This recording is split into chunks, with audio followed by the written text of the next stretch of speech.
Hello friends, नमस्कार। कैसे आप सब? उम्मीद करें कि आप सभी लोग अच्छे होंगे। प्यारे साथियों, जैसा कि आप जानते हैं, इतिहास का आज का एक टॉपिक है राष्ट्रवादी आंदोलन का द्वितीय चरण की शुरुआत, या हम ये कहें बंगाल विभाजन। भारतीय इतिहास में आप पढ़ते हैं बंगाल का विभाजन, यहाँ से भी राष्ट्रवादी आंदोलन की द्वितीय चरण शुरुआत होती। इसके पहले आपने पढ़ा 1857 की क्रांति। अब इसके बाद से हम देखेंगे कि बंगाल के विभाजन के बाद से क्या हुआ और उस विभाजन ने किस प्रकार से लोगों को देश के प्रति और अंग्रेज़ों के खिलाफ करने का काम किया, कि कैसे अंग्रेज़ों के लोग खिलाफ हो गए। यहाँ से देखेंगे यानी ब्रिटिश सरकार के खिलाफ कैसे लोग हो गए।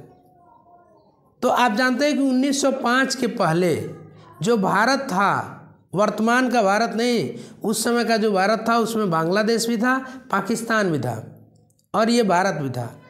तो जो ये तीनों देश आज बने हुए हैं, ये तीनों देश 1905 के पहले भारत के अंग थे। एक ही देश था भारत, और भारत विभिन्न प्रांतों में बटा हुआ था।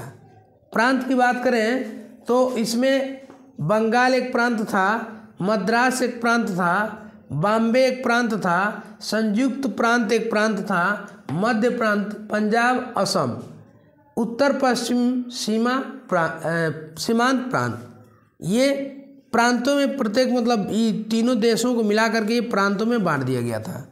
और इसका जो शासन सत्ता देखने का, प्रशासन चलाने का जो दायित्व था वह इनका गवर्नर का या लेफ्टिनेंट गवर्नर का होता था। यानी गवर्नर या लेफ्टिनेंट गवर्नर इसका प्रशासन चलाने का कार्य करते थे।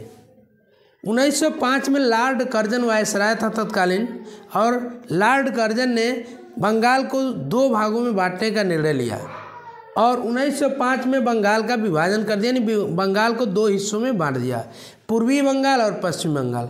पूर्वी बंगाल और असम को मिला करके एक बंगाल बनाया जिसकी राजधानी ढाका बनाई गई, और दूसरा जो पश्चिमी बंगाल बनाया गया वह बिहार, उड़ीसा, ये मिला करके एक पश्चिमी बंगाल बना दिया गया।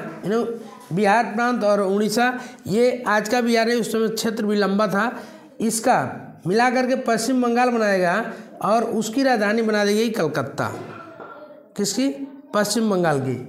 तो लोगों ने इसका विरोध करना चालू कर दिया और 16 अक्टूबर को पूरे बंगाल में एक शोक दिवस के रूप में क्या हुआ, मनाया गया। कि पूरे बंगाल में 16 अक्टूबर को शोक दिवस के रूप में मना दिया गया लोगों के द्वारा।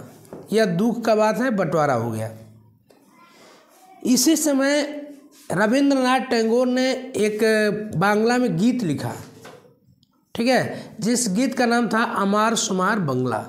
अमार सुमार बंगला, यह गीत लिखा जो गीत बाद में चल के बांग्लादेश का राष्ट्रगान बन गया, और वर्तमान में भी बांग्लादेश का राष्ट्रगान है अमार सुमार बंगला। तो प्यारे साथियों, ये जानना था कि इसके बाद से लोगों ने इसका विरोध भी किया। द्वितीय आपका राष्ट्रवादी आंदोलन का शुरुआत यहीं से हो जाता है। मुख्य प्रश्न यहाँ से ये बन सकते हैं कि बंगाल का विभाजन कब हुआ? 1905 में। बंगाल का विभाजन के समय वहाँ का वायसराय कौन था? लॉर्ड कर्जन था। साथ ही साथ सबसे महत्वपूर्ण प्रश्न ये बन सकता है कि बांग्लादेश का राष्ट्रगान क्या है? तो आप बताएंगे अमार सुमार बंगला। और इसको लिखा किसने है? रविंद्रनाथ टैगोर ने लिखा है। ये प्रमुख प्रश्न लगभग यहाँ से बनते हैं। तो आप सभी देखें और इसको समझें।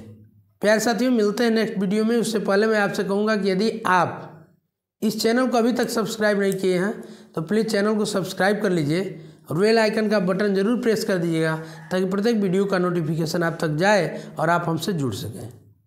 मिलते हैं नेक्स्ट वीडियो में, तब तक के लिए जय हिंद, जय भारत।